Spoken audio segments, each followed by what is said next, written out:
Patty and Patricia, it's so good to see you today. I miss you so much. I'm very excited for us to talk a little bit about digital equity and the difficulties we're having with the internet. And I think it's so ironic that you're on the screen together, because you could talk a little bit about some of the difficulties when we're both working at home at the same time and there's bandwidth issues.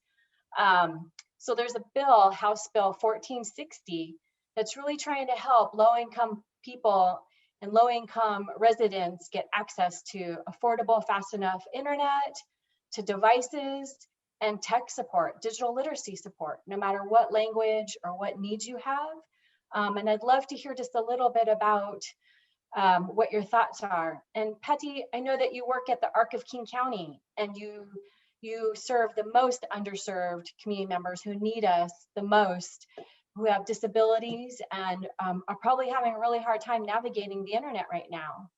Do you have any comments about why something like this would be important? Thank you so much, Mia, for giving us the opportunity to be here. And yes, that's true.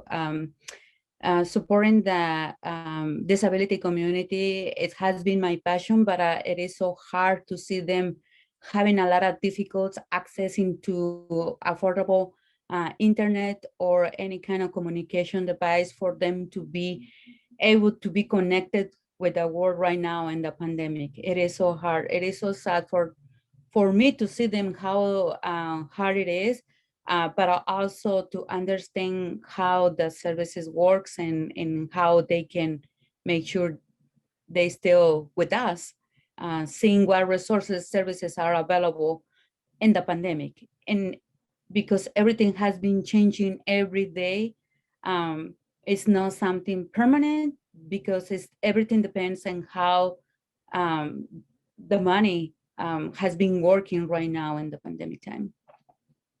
But yeah, it is so hard. Yeah, it's expensive, isn't it? Devices and the internet. And Patricia, I'm so proud of you. You're a graduate. I can't believe it. I remember when you were in high school.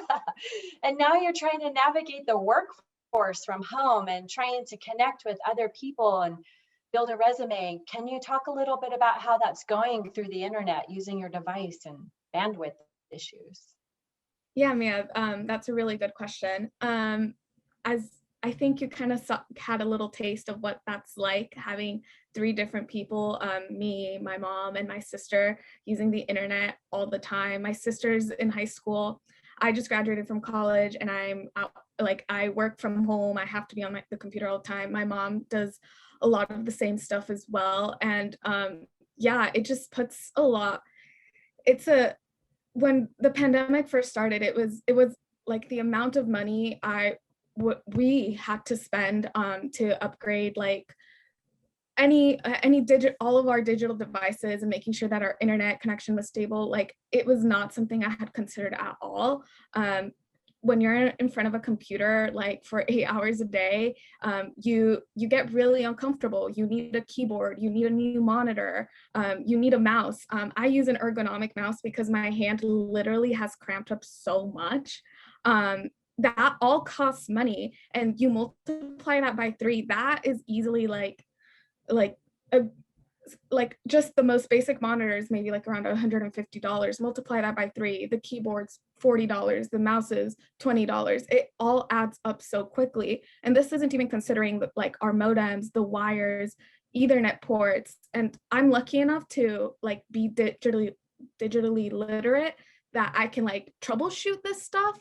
But it's not the same. Like, I've had to help my aunts with this. I've had to like help my cousins brainstorm, like, hey, like, if you're not like, can your 7-year-old sister, can my cousin use her laptop to go to class? Like, it's like we've had to like quickly like stamp out fires in that way, like digital fires. And but yeah, it's like, it was a challenge that, like, now that looking back on it, it's huge cost, and it's also just like a huge like time dump because it takes so much time. I know connecting to this meeting right now, like, feel like we lost 10 minutes trying to figure out like what part of the house we can connect to in the internet, and like, so you can hear us, so you can see us properly. That's just like a fraction, like 0.001% of what this experience has been like. Well, thank you so much for expressing your experiences and telling us what our needs are and how we could do better. I miss you so much. I can't wait to see you in person. Tell Hillary I miss her guitar playing. And stay healthy, okay? Okay. No, thank you. Thank You you. too. Thank you. Bye. Nice to see you. So the stories that we heard today from the Gonzalez family is so relevant in all parts of the state. And the bill really talks about making sure that we have digital navigators and digital literacy skill building all around the state, and that these devices and the internet is affordable. And we also know, and it's called out in the bill, how we need a senior check program. Many elders and seniors are so lonely and isolated right now. And so we need to be able to help connect them to safe people, safe issues, programs that are going to help them where they are. And that was just a story of some young people trying to navigate. So let's make sure that we implement that senior call check program.